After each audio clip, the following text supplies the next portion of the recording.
Now I'm absolutely out of level, out of practice in terms of practicing hours, which you need a minimum of 4 hours per day, and a good normal quantities of hours per day is 8 hours. 8 hours per day. And it's up to you how you wake up at 4 in the morning and you play from 4 to 6, and then 12 to 2, and then I guess 6 to 8, and then 8 to 10. Or you can do it just straight from 4 in the morning, which I believe that would be the perfect training from 4 a.m. to noon. And this is a Yamaha from Japan, not a Chinese, because the brand was bought by China a long time ago. And it's just a different brand. But I'm lucky enough, my mother, Patricia, she got me my second Yamaha that I used to have, the 225, and this is a student flute.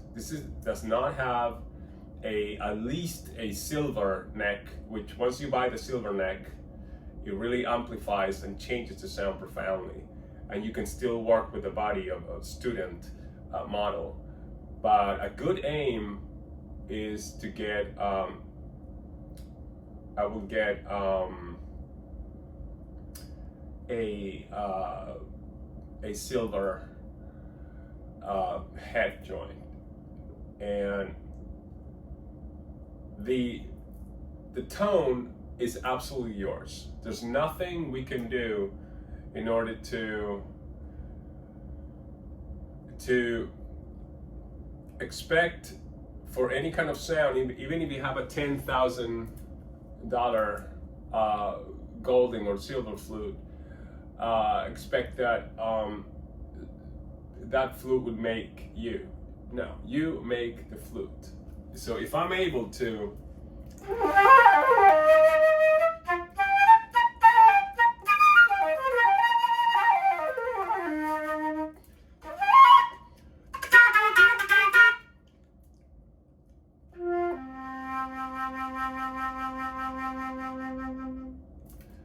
in order to really, it's just pure, don't ask me, it's pure energy, okay? But, and I don't know when I'm intending to go back to my 8 hours. I mean, I can get back, definitely not anytime I want, because I have to organize a lot of things in the future, but a good, also I thought, in terms of buying a bass flute.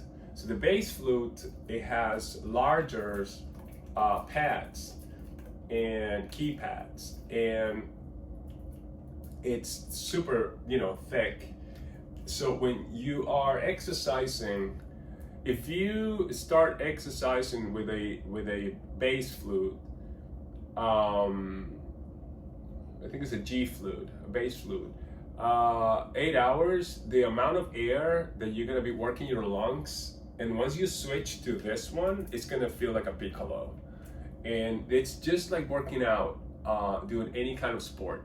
The more rigid you are of a certain element that you're working, and you kind of like multiply it by 2, by 3, by 4, whatever, and then you go back to your thing, which is this instrument here, you have no idea. Your fingers are going to fly because you have been working with a heavier and a much more broader and thicker instrument, and so that's a very good workout.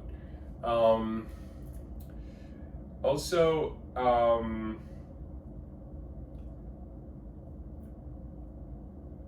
well, I did change the pads, and I made a whole, I cleaned it because she deserves everything from me. So I finally claimed it, and I claimed her, and the pads are still old, and that's gonna be a jump.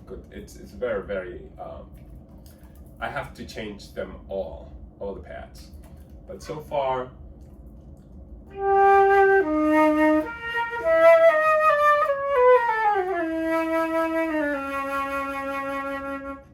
It doesn't really feel so bad.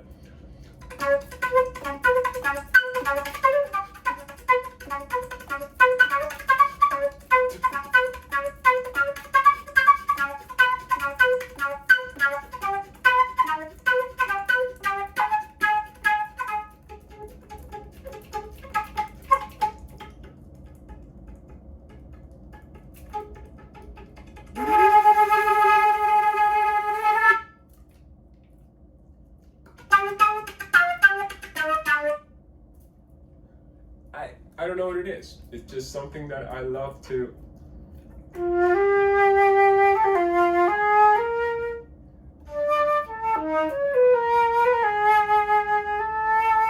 I love to play with the semitones.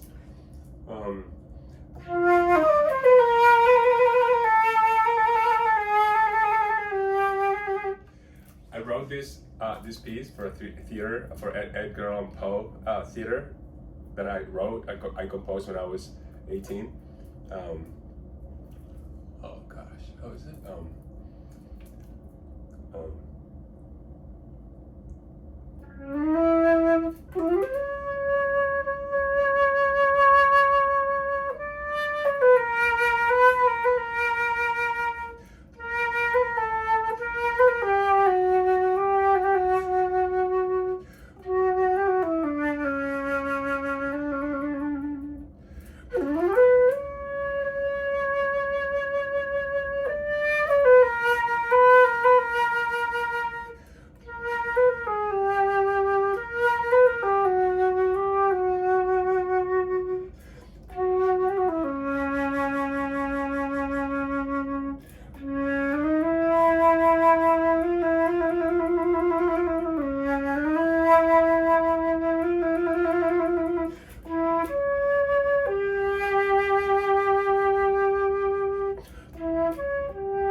And that was the part where the king of the jesters had the piece of information that all his jesters were conspiring against him to kill the king of the jesters. These are all stories from Edgar Allan Poe's manuscripts. So this is the part where the king of the jesters is giving a whole monologue, and this brilliant actor, oh my gosh, I remember this guy. I was so young, and this guy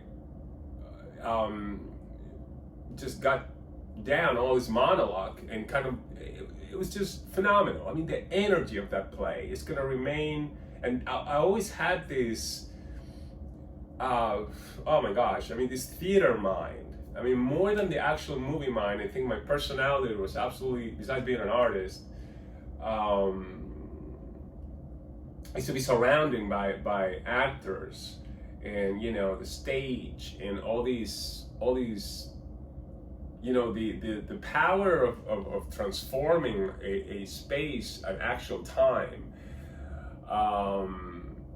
and change. I mean, actors can really give you a lot of insights. All these guys that they do, pretty much, Broadway or what have you. But that was one of my best experiences. And I wrote the feast, the dance. I think this no.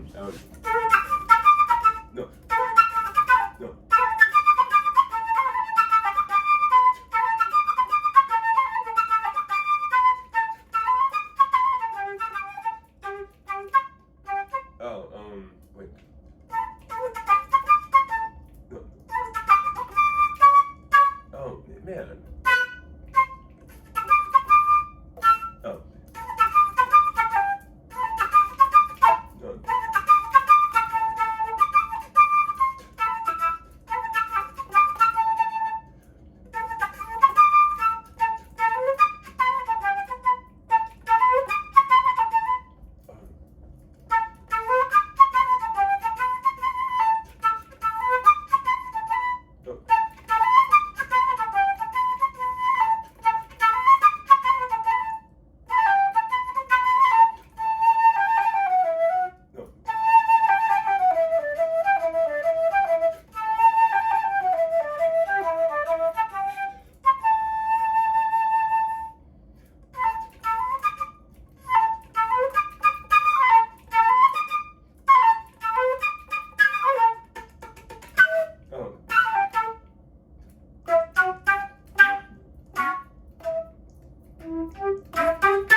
haven't played it in, I don't know, decades. So that was the dance. That was the part where the king says,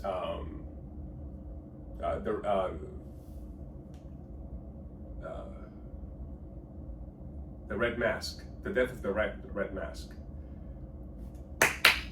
Dance! And we were right on the stage, right next to it, and three of my very good friends, and it was something so pure, just so pure, so beautiful. And I was flying blindless because you know, I did not really, like, I wrote everything in one afternoon. I remember practically all these different segments and parts and introductions, and you know, and I was just, and the flute or basically melodic instruments, they're really take you to I personally believe faster than even maybe just setting down harmonies. If you have a melodic interpretation of anything, everything becomes very much easier to codify, to break down the harmonies for every intervals. So yeah, so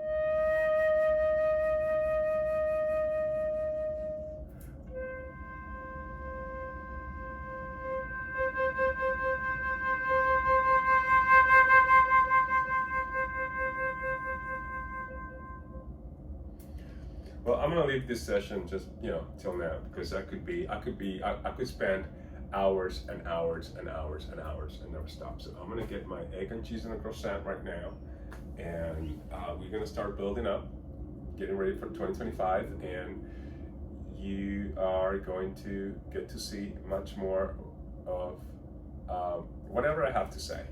Okay, so Merry Christmas, and we'll talk soon.